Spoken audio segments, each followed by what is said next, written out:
Deixa eu, inclusive, destacar para a nossa audiência que o senador divulgou um vídeo. Ele faz a sua defesa e explica exatamente o que ocorreu. A nossa produção acabou de separar esse vídeo. Vamos acompanhar. Fala, pessoal, mais do que nunca é fundamental a CPI do Banco Master já. Vamos separar os bandidos dos inocentes. Toda essa história que está sendo veiculada agora nada mais é do que um filho procurando investidores privados para fazer um filme privado sobre a história do seu próprio pai.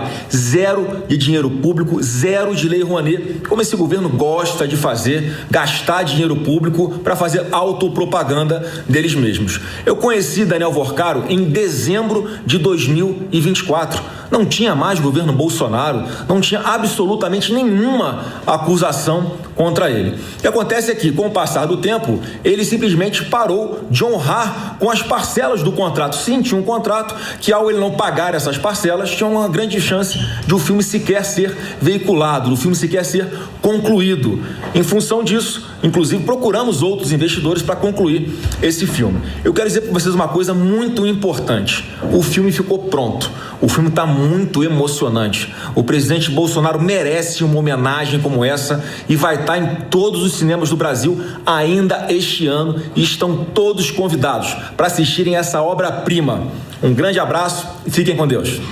Tá aí o vídeo publicado por Flávio Bolsonaro, reforçando a necessidade de uma CPI ou CPMI do Banco Master, explica o financiamento do filme sem dinheiro público, quando conheceu Daniel Vorcaro e por que da cobrança, né? Havia um contrato e ele cobrou, porque parece que algumas parcelas estariam atrasadas desse financiamento, né? O contrato que foi firmado com o Daniel Vorcaro. Deixa eu chamar os nossos comentaristas. Acho que o Roberto Mota já está ao vivo com a gente. Mota, seja bem-vindo. Uma ótima noite a você. A principal notícia do dia e as declarações de muitas figuras importantes. Há quem peça, de um lado, a prisão de Flávio Bolsonaro e o senador e pré-candidato à presidência da República explicando exatamente qual era a conexão com Daniel Vorcaro. Queria que você trouxesse suas impressões a respeito desse caso. Bem-vindo e boa noite. Boa noite, Caniato. Boa noite, meus colegas de bancada. Boa noite à nossa audiência que não tem um minuto de sossego. Cada dia no Brasil é um susto. Mas em momentos como esse é recomendável cautela. A turma do Intercept é conhecida. Foram eles que tiveram acesso àquelas mensagens hackeadas da Operação Lava Jato. Um episódio que ficou conhecido como Vaza Jato e que levou ao fim da Operação Lava Jato e acelerou questionamentos judiciais sobre as condenações, inclusive de alguns políticos que acabaram voltando ao poder. Agora, surpreendentemente, mais uma vez, o Intercept passa na frente de toda a mídia nacional e tem, mais uma vez, acesso a mensagens vazadas.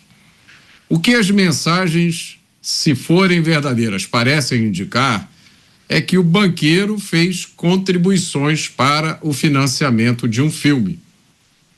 Não está aparente nas mensagens qualquer operação ilegal. Não está aparente nas mensagens qualquer troca de favores.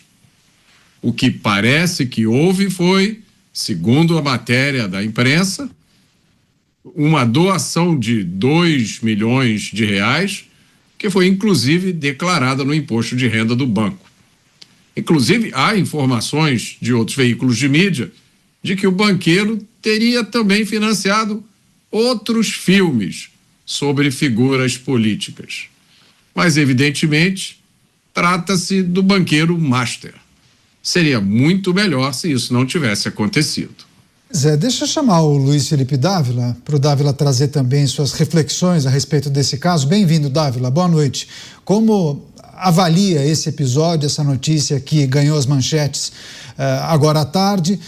Claro, do jeito que integrantes da base governista falam, parece que o dinheiro para o filme seria dinheiro de propina, mas há explicação por parte de Flávio Bolsonaro que menciona um contrato firmado com Daniel Vorcaro para financiar ou patrocinar o filme que retrata a vida de seu pai.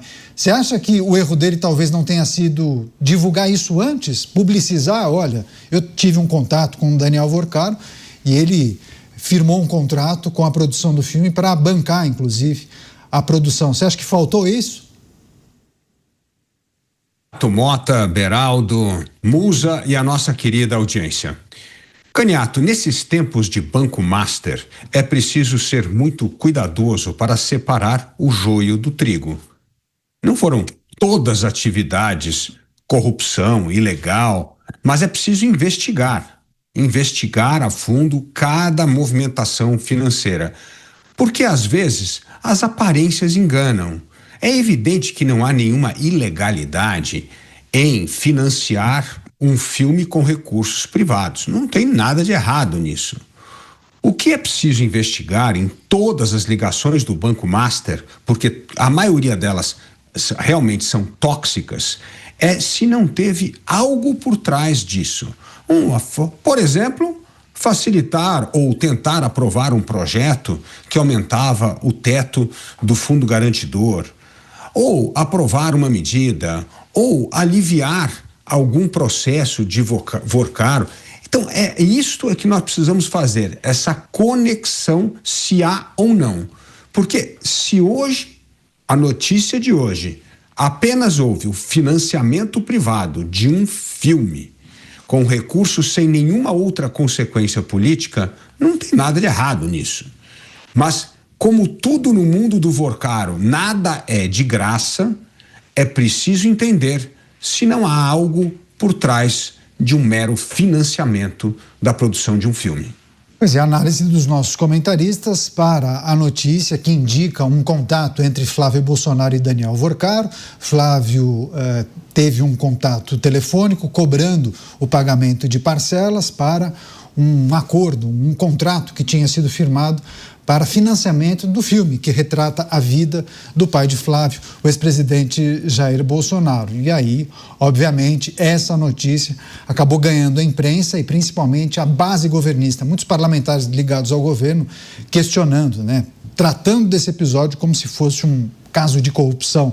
Deixa eu chamar o Bruno Musa, já está com a gente? Musa, seja bem-vindo. Ótima noite a você. Quais aspectos desse episódio nós devemos nos atentar? Flávia, pré-candidata à presidência, vinha performando muito bem. Há dúvidas se isso atingirá essa boa performance, Muitos ficarão com o pé atrás. Poxa, será que é isso mesmo? Queria que você trouxesse um pouco da sua percepção. Bem-vindo. Boa noite, Caniato, Mota, Beraldo, Dávila, todos que nos escutam no Brasil. Mais um dia de Brasil, essa imensa volatilidade que parece que realmente nada mais pode nos surpreender. Veja, eu acho que o primeiro ponto, e é extremamente relevante fazer isso, é separar um pouco do emocional do racional.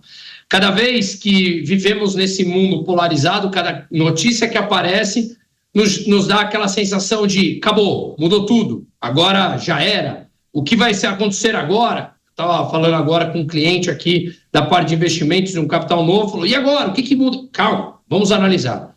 O áudio em si, como muito bem colocou Dávila e o Mota aqui, não traz nenhum tipo de ilegalidade. Financiar com recursos privados seria e é muito melhor do que financiar com recurso público. Se o recurso é privado, claramente, ele tem a possibilidade de pedir esse financiamento se tem algum tipo de acordo. Agora, claro, é importante analisar qual o tipo de acordo, porque já sabemos de onde vem o dinheiro do Banco Master, fruto de toda a corrupção, lavagem de dinheiro, possibilidades muito claras de interlocução com o crime organizado. Então, tudo isso precisa ser analisado. Eu estava lendo uma pesquisa a respeito da correlação entre os mercados preditivos e as pesquisas de intenções de votos.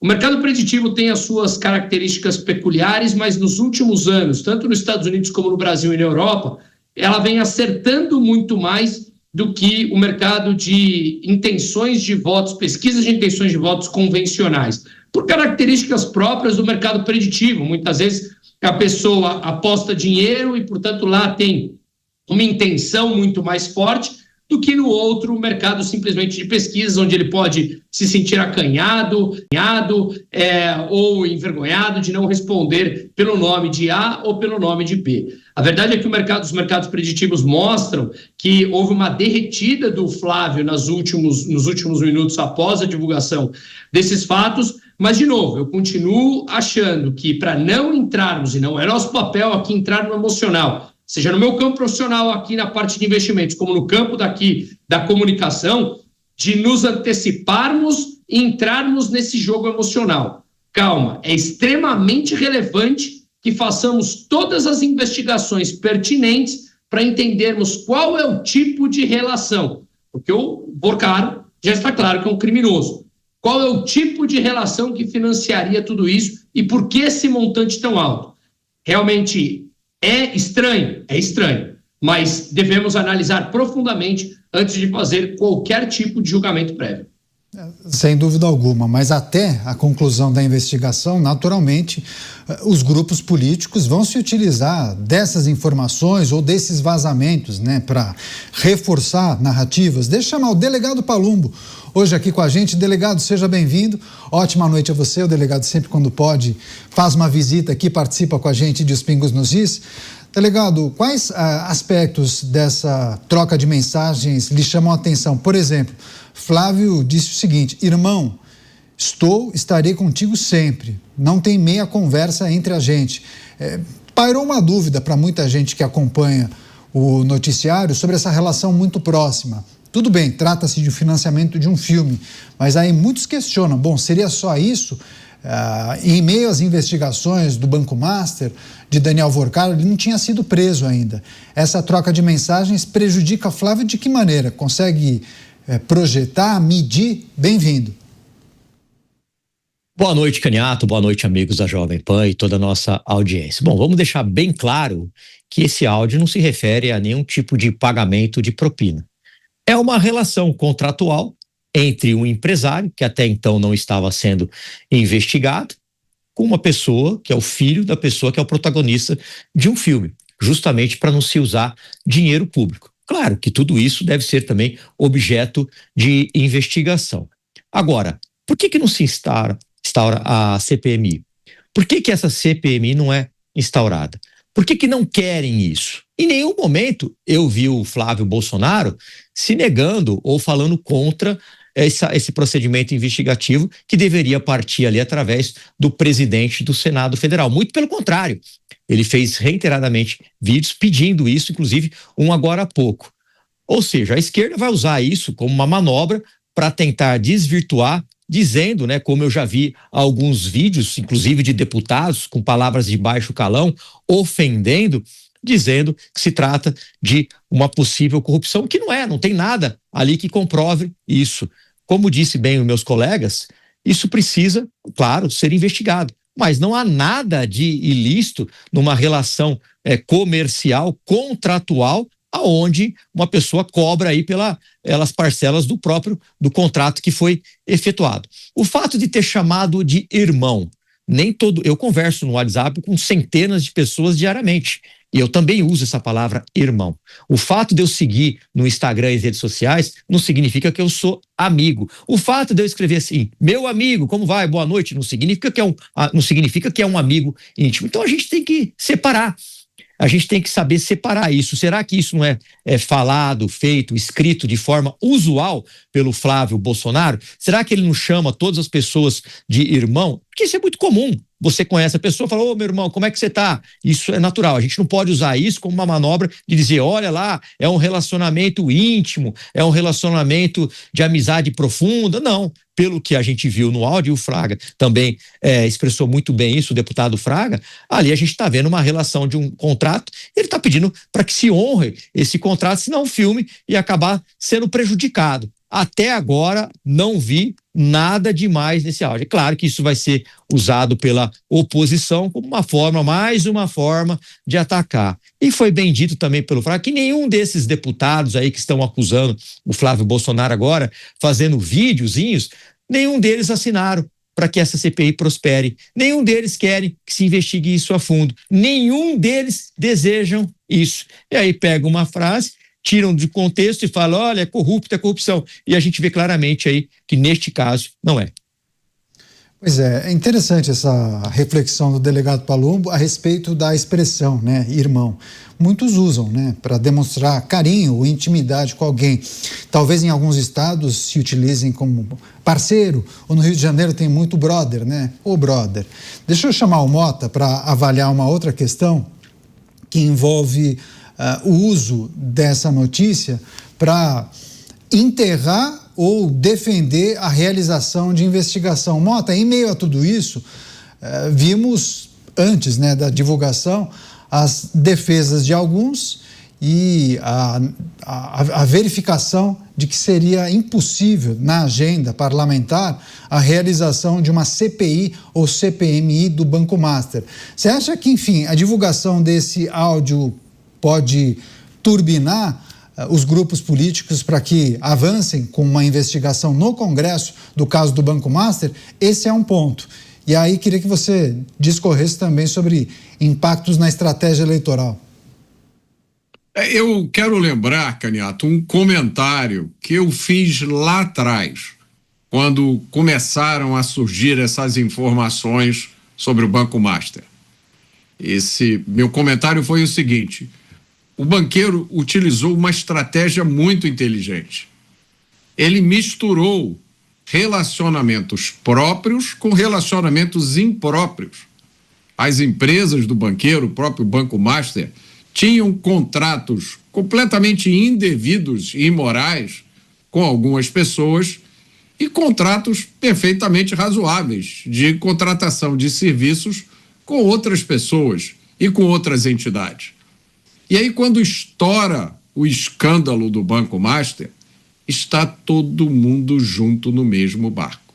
Então, vamos supor que você tinha um escritório de advocacia, uma empresa de design gráfico, qualquer coisa, uma produtora de filmes, e você tinha um relacionamento perfeitamente legal com o Banco Master ou uma de suas subsidiárias. Agora você está envolvido nesse escândalo, queira ou não. Agora você tem explicações a dar. É isso que nós estamos assistindo. É como se o banqueiro tivesse feito uma espécie de seguro para se proteger, né? Envolvendo, inclusive, pessoas que não fizeram nada de errado. A rede que o banqueiro criou era muito grande. É evidente que essas coisas precisam ser esclarecidas.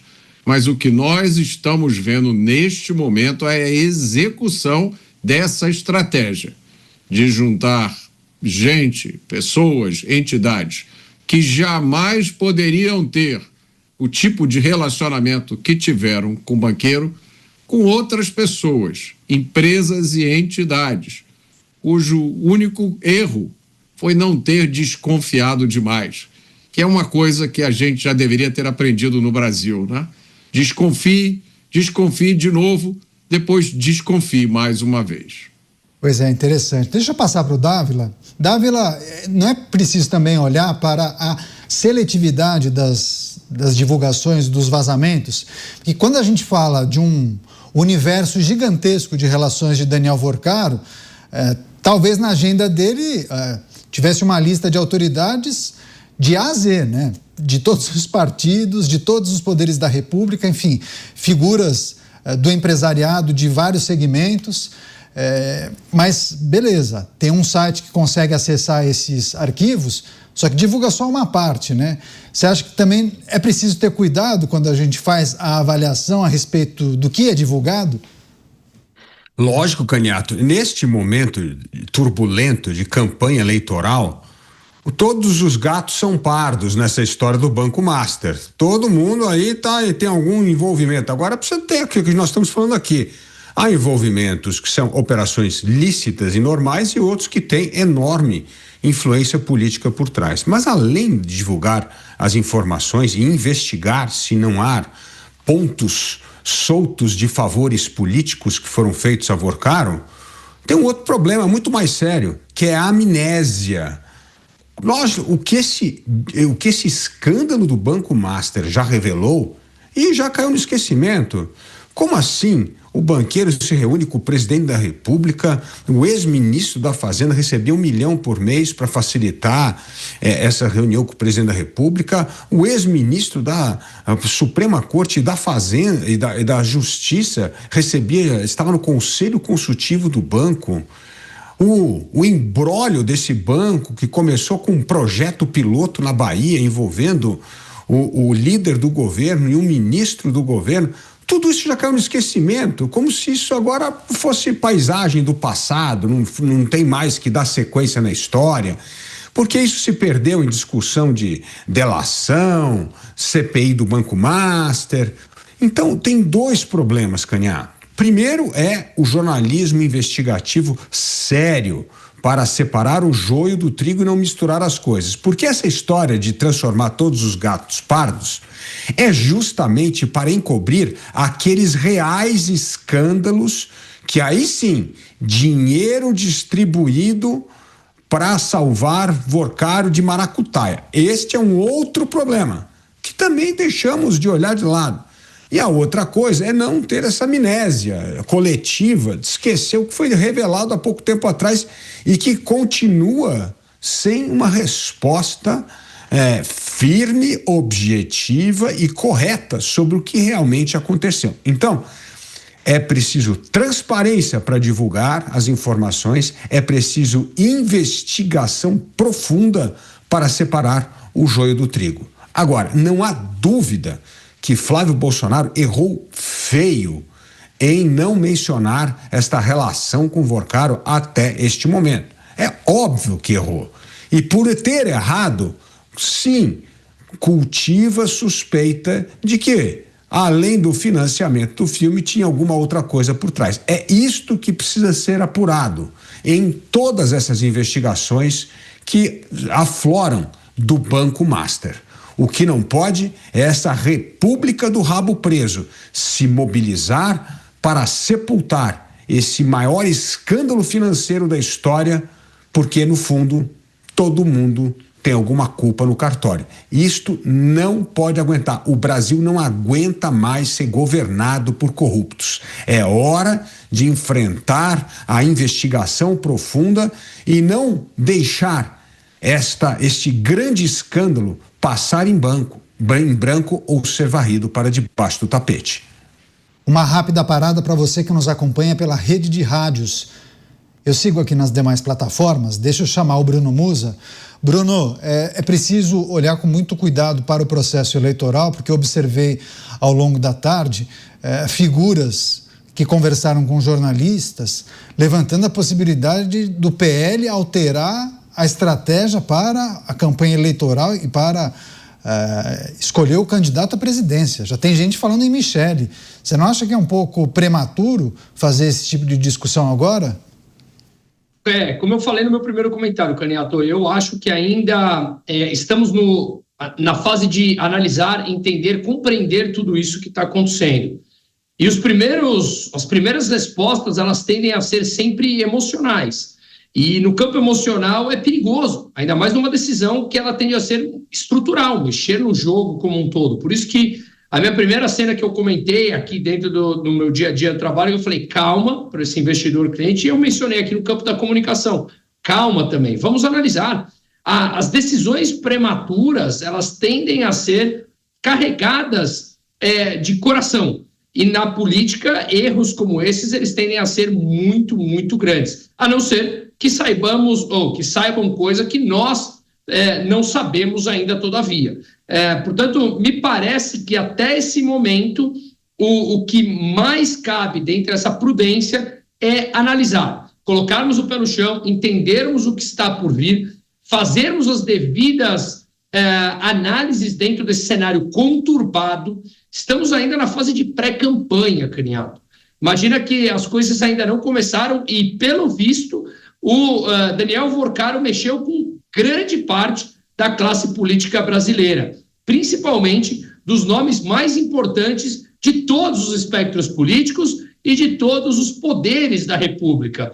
O que mais está por vir? Portanto, eu acho que vale muita calma e não nos precipitarmos. Esse julgamento antecipado ele pode trazer decisões muito erradas, tanto no campo estratégico quanto aqui no campo da comunicação. Acho que vale um cuidado excessivo nesse momento. Daqui a pouco a rede está chegando. Musa, só para não perder o fio da meada, quando você menciona é preciso ter calma, sem atravancar as reflexões e também julgamentos precipitados, você tem contato diário com investidores, né? Qual é a percepção? Você teve algum tipo de feedback? Há uma preocupação sobre a pré-candidatura de Flávio a partir da divulgação desse áudio? Rapidamente, em 1 minuto. Sim, rapidamente. Esse cliente que eu acabei de falar, que eu estava na reunião antes da gente começar aqui, ele tomou a decisão de trazer uma importante quantia que estava lá fora, que tinha sido mandado lá para fora quando o câmbio era 1,50 mais ou menos, trouxe para o Brasil prevendo essa mudança política e executou o câmbio hoje, uma parte dele. E a decisão é, e agora? O que vamos fazer? Será que mandamos outra vez de volta? Então veja que tudo isso, essas decisões são tomadas no campo emocional, que foi quando eu falei, calma, espera. E à noite, hoje, depois do programa, eu vou jantar com um industrial que também é meu cliente daqui, e justamente a decisão é, o que fazer com o caixa da empresa? Será que tudo que eu planejei investir esse ano, agora, prevendo essa mudança, eu já devo remeter esse capital lá para fora? Então, a coisa ela é complexa, tá? E a situação ela é crítica se eventualmente tivermos uma permanência desse governo.